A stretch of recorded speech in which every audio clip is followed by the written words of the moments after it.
지금부터는 클라우드 컴퓨팅에 대해서 강의하도록 하겠습니다.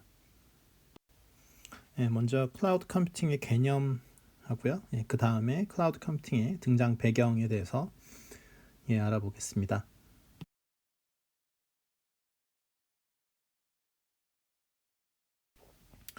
일단은 사전적인 의미야 당연히 구름이라고 생각을 할 수가 있겠죠.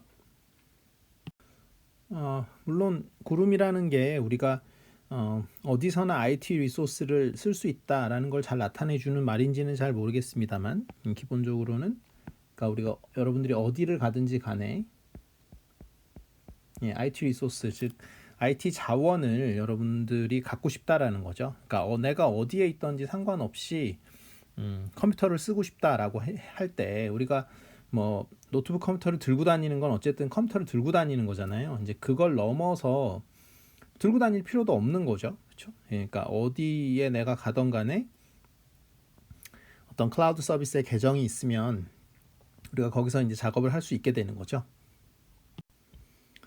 네, 그래서 클라우드 기술이 얼마나 각광받는 기술이냐 하는 거는 이 가트너 선정한 어떤 전략 기술에서도 볼 수 있죠. 그래서 AI는 당연히 들어가고 그 다음에 무선 통신이라든가 메타버스 이런 유행하는 것들을 다 적었을 때 이제 항상 클라우드 플랫폼이 가장 그러니까 유망한 기술이라는 거는 잘 알려져 있는 사실입니다. 그래서 클라우드 컴퓨팅은 그러니까 여러분들이 휴대폰이든 아니면 PC든 아니면 태블릿을 쓰던 간에 우리가 이것이 이제 클라이언트가 되는 거고요. 그리고 여러분들이 물론 이제 이 PC를 가지고 있더라도 컴퓨팅 리소스가 충분하지 않을 수 있죠. 더더군다나 지금처럼 그러니까 GPU로 학습을 해야 될 일이 있다거나 그럴 때 내 컴퓨터가 이제 충분히 컴퓨팅 리소스가 충분하지 않을 때 우리가 어떤 IT 리소스를 외부로부터 받을 수 있다라는 거죠. 그래서 여러분들의 PC나 이제 휴대폰은 하나의 어떤 그러니까 터미널로 사용을 하는 거죠. 그래서 여기서 컴퓨팅이 이루어지는 것이 아니라 어떤 네트워크 디바이스로 사용을 하는 겁니다. 그리고 실제 이 컴퓨팅 리소스는 여기 서버에 존재를 하게 되겠죠. 이것이 바로 클라우드의 서비스 제공 방식이 되겠습니다. 네, 그래서 클라우드 컴퓨팅이라는 것은 기본적으로는 컴퓨팅 리소스를 가져온다라는 뜻인데요. 가져오는데 그것이 유연성이나 확장성을 가지고 있다라고 보면 되겠습니다.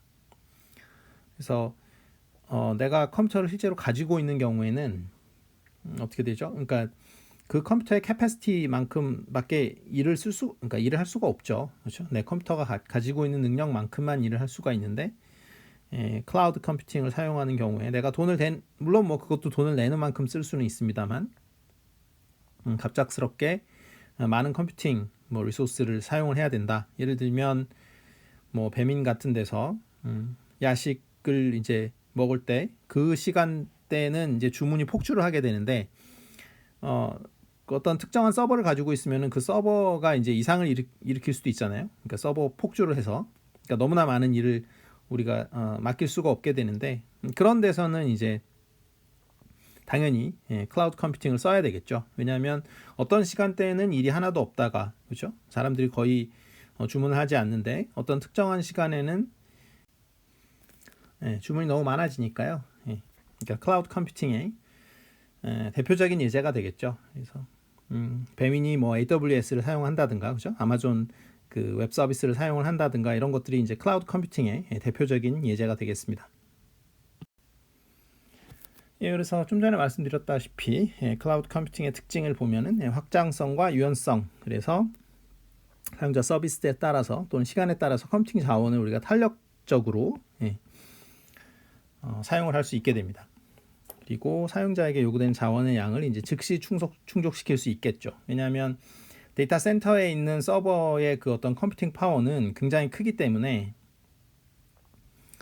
물론 이제 그러니까 어떤 그 서비스에 따라서 이 클라우드 서비스를 제공하는 업체 입장에서는 어떤 서비스는 밤에 활성화되지만 어떤 서비스는 주간에 더 이렇게 IT 리소스에 대한 요구가 많을 테니까 그런 여러 개의 회사들에게 서비스를 제공을 하게 되면은 네, 어떤 특정한 한 회사를 봤을 때는 우리가 거의 요구하는 대로 IT 리소스의 양을 우리가 공급받을 수 있게 되겠다라는 거죠.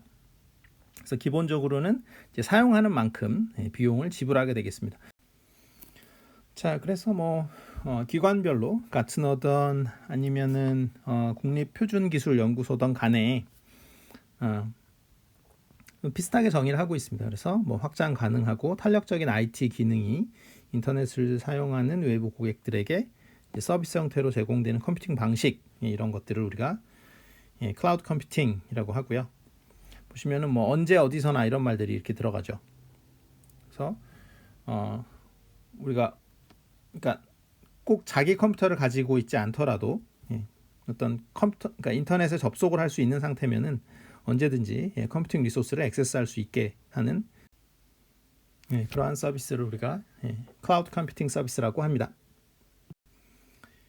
이미 클라우드 컴퓨팅에 대해서 법률도 이미 다 제정이 되어 있고요. 제정이 된 거는 이제 2020년도고요.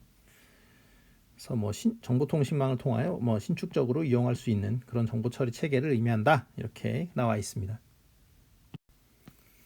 네, 계속해서 뭐 클라우드 컴퓨팅의 정의인데요. 그러니까 직접 소유한 컴퓨터가 아닌 인터넷상에 존재하는 클라우드 사업자에 의해서 서비스의 형태로 제공되는 컴퓨팅 기술이다라는 거고, 여기 지금 클라우드 서비스 프로바이더 이 CSP는 지금 뭐예요? 그러니까 아마존이나 그죠? 아마존이나 마이크로소프트가 되겠죠. 그래서 마이크로소프트 애저나 아니면 아마존 웹 서비스 AWS가 되겠습니다. 그래서 IT 리소스를 그렇죠? IT 리소스를 그러니까 소유하는 게 아닌 렌털 서비스 형태로 이용하는 모델을 우리가 클라우드 컴퓨팅이라고 이야기를 합니다. 자, 계속해서 클라우드 컴퓨팅의 등장 배경 보겠습니다. 네, 발전 과정을 보면요. 컴퓨팅 기술의 발전 과정을 보면 맨 처음에 이제는 메인프레임. 그래서 이게 오히려 어떻게 보면은 그 터미널하고 메인프레임은 이제 어떤 뭐 데이터 센터 비슷하게 어떤 굉장히 큰 컴퓨팅 파워를 가지고 있는 무언가를 이야기를 하는 거죠. 그래서 우리가 메인프레임하고 이제 터미널로 이루어져서 터미널에서는 사실상 계산이 이루어지지 않고 접속만 해가지고 이제 메인프레임 컴퓨터를 이용을 하는 그런 시대를 살다가 그 다음에 이제 PC가 대중화되면서 전부 다 PC를 이제 갖게 되죠. 모든 사람이 하나씩 거의 PC를 가지게 되는데, 물론 이때도 우리가 인터넷을 쓸 때도 물론 클라이언트 서버 모델처럼 우리가 뭐 네이버 서버에서 뭐 뭔가를 읽는다든가 뭐 이렇게 하죠. 그렇지만 어쨌든 상당 부분의 어떤 컴퓨팅 리소스는 PC 자체가 가지게 되는 거죠. 그러다가 이제 그리드 컴퓨팅에 대해서 어느 정도 이야기가 나왔었습니다. 그래서 어떤 그 컴퓨팅 얘네들끼리 어떤 통신을 통해서 얘네들끼리 어떤 통신을 해서 얘네들끼리 어떤 IT 리소스를 쉐어하는 그런 방식을 일단은 그런 방식이 일단 연구가 되다가요. 지금은 어떤 IT 리소스를 완전히 패키징 해가지고 서비스를 하는 그러한 그러니까 이 그리드 컴퓨팅도 어느 정도 이제 클라우드에 영향을 준 거죠. 무슨 말이냐면 여러분들이 어떤 클라우드를 사용을 할 때 그것이 하나의 컴퓨터에서 돌아간다라고 할 수는 없는 거잖아요. 여러 개의 컴퓨터들, 여러 개의 서버가 연합해서 마치 여러분들이 하나의 컴퓨터를 사용하고 있는 것처럼 착각을 불러일으키는 거니까 그것이 이제 클라우드 컴퓨팅이라고 할 수 있고, 대표적인 회사는 바로 여러분들이 잘 아시는 아마존입니다. 자, 그래서 클라우드 컴퓨팅 기술의 역사를 보시면은 이제 존 맥카시가 유틸리티 컴퓨팅 개념을 제안했다라고 나오는데, 이 유틸리티라는 게 그러니까 영어에서 유틸리티라고 하면은 이렇게 뭐 미국에 뭐 계신 분들은 아시겠지만 우리가 뭐 집을 빌렸을 때 렌트하고 그 다음에 이제 관리비를 내잖아요. 근데 그러니까 월세하고 관리비를 낼 때, 그러니까 렌트하고 그 관리비가 나올 때 그거를 이제 유틸리티 빌이라고 이야기를 하죠. 그러니까 유틸리티라고 이야기를 합니다. 그래서 유틸리티라고 하면은 우리가 뭐 상수도 아니면 뭐 가스나 뭐 이런 거죠. 그래서 이런 것들은 우리가 쓰는 만큼 돈을 내는 거죠. 그리고 필요할 때는 물이 필요하면 상수도를 이렇게 트는 거고요. 예, 수도를 틀어서 물을 쓰고 그 다음에 물이 필요 없으면 이제 잠그죠. 예, 그런 거랑 비슷하게 컴퓨팅 리소스도 그렇게 하자라는 거예요. 그래서 이 유틸리티 컴퓨팅이라는 것이 뭐냐면 뭐 쓸모 있는 컴퓨팅 이런 뜻이 아니고, 그러니까 마치 유틸리티처럼 사용을 하자라는 거죠. 그러니까 상수도나 뭐 가스나 우리가 이렇게 그런 거 쓰는 것처럼 컴퓨팅 리소스도 이제 그런 식으로 사용을 하자라는 것이 유틸리티 컴퓨팅의 의미입니다.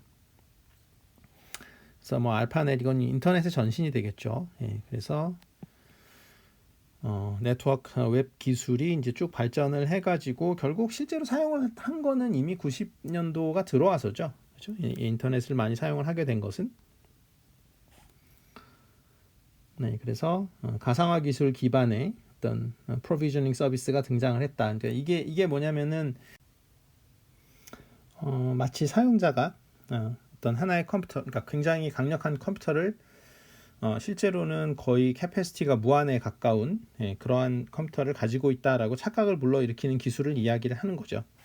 여기서의 그러니까 S3라고 여기 나와 있는데 요거는 이제 심플 스토리지 서비스가 되겠습니다.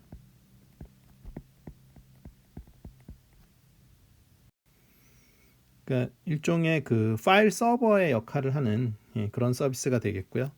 그 다음에 여기 EC2는 여기다 적을까요? EC2는 Elastic Compute Cloud를 의미를 합니다. 그래서 여기 C가 두 개 있어서 그냥 EC2라고 부르는 거고요. 여기는 Simple Storage 서비스라고 해서 S가 세 개라서 이제 S3라고 부르는 거고요. 그래서 그러한 것들이 지금 그 아마존 웹 서비스에 다 서비스가 되고 있는 거죠. 그래서 이러한 기술들이 이제 묶여서 AWS에서 이제 제공이 되고 있습니다. 그러니까 클라우드 서비스에서 다 하고 있는 것들이죠. 자, 그래서 프로비저닝이라는 말이 있는데요. 이거 뭐냐면 IT 리소스를 실시간으로 사용 가능한 상태로 만드는, 그러니까 어떤 규격품 형태로 패키징하는 기술을 의미합니다. 뒤에 내용이 나오겠습니다만 고객이 어떤 인프라스트럭처, 즉 밑에 하드웨어만 사용을 하고 싶을 수도 있고요.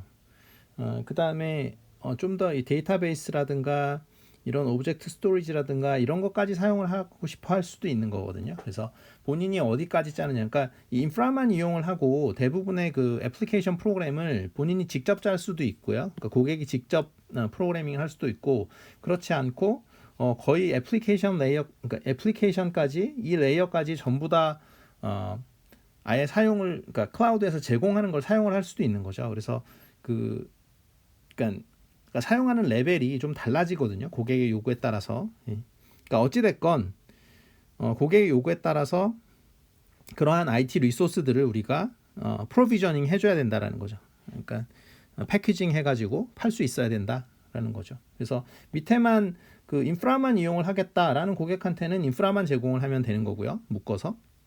근데 인프라라고 할 때도 우리가 어떤 네트워크 서비스도 있을 거고, 인프라 관련해서 우리가 그 스토리지, 즉 메모리도 필요한 거잖아요. 하드디스크나 뭐 이런 것도 필요할 수가 있는 거고, 그 다음에 컴퓨팅 리소스도 필요한 건 있을 거고, 뭐 그런 것들만 제공을 할 수도 있는 거죠. 그러니까 필요에 따라서 그런 것들을 이렇게 통합해서 패키징으로 어떤 하나의 패키지로 제공을 해줘야 된다라는 거죠. 그래서 그러한 것들을 우리가 프로비저닝이라고 이야기를 합니다. 그래서 클라우드 컴퓨팅의 보급 원인을 보면요. 일반적으로 서버를 각자 구매를 했을 경우에 개별 서버의 그 리소스 사용률의 평균이 이제 10에서 15%밖에 되지 않는다라는 거죠. 그래서 사용하지 않는 IT 리소스를 이렇게 여러 사용자가 공유해서 쓴다면은 우리가 그 사용률을 훨씬 더 높일 수 있다라는 얘기죠. 왜냐하면은 각 그 사용자가 요구하는 시간대나 또 요구하는 그 서비스의 양이 다르기 때문에 시간에 따라 달라지기 때문에 우리가 공유를 하게 되면은 훨씬 더 낮은 가격으로 우리가 컴퓨팅 리소스를 공급받을 수 있겠다라는 것이 원인이 되겠습니다.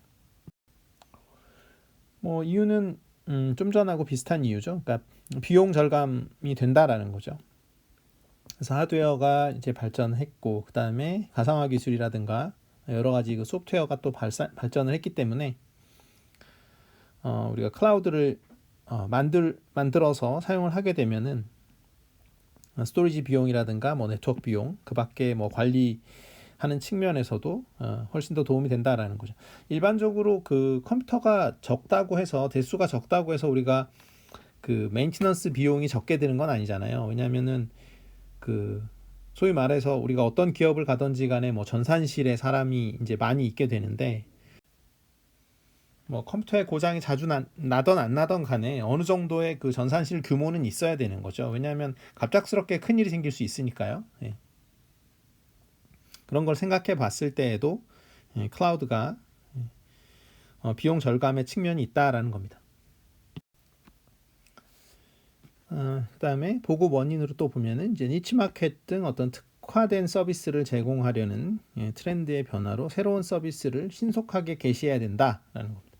니치마켓은 이제 우리말로는 틈새 시장입니다. 틈새 시장. 그래서 어떤 특화된 서비스를 제공하려고 신속하게 지금 서비스를 개시를 해야 되는데, 뭐 그 컴퓨터 서버 뭐 100대 사고 아니면 10대 사고 이런 거 하려면은 안 되겠죠. 그렇죠? 예. 그리고 그렇게 산다고 해서 그 서비스 그러니까 고객의 요구 사항을 금방금방 들어줄 수가 없어요. 그러니까 왜냐하면 내가 예를 들어서 서버를 10대 샀는데 그거보다 폭발적으로 오히려 그 사용자 수가 증가하는 경우에 그것을 따라서 우리가 그 속도로 컴퓨터를 구매를 할 수는 없는 거죠. 그리고 또 갑자기 또 그 고객이 줄어들 수도 있는 거니까 그때는 우리가 클라우드 서비스를 받는 것이 낫겠죠. 자, 그래서 서머리를 보면요, 클라우드 컴퓨팅에 대한 얘기는 뭐 확장성이 좋다, 유연성이 있다, 그 다음에 pay as you go, 그래서 우리가 사용한 만큼 돈을 낸다라는 거하고, 그 다음에 이 provisioning이라는 단어, 그래서 IT 리소스를 우리가 사용 가능한 형태로 패키징하는 기술을 우리가 provisioning이라고 이야기를 합니다. 여기까지 하겠습니다.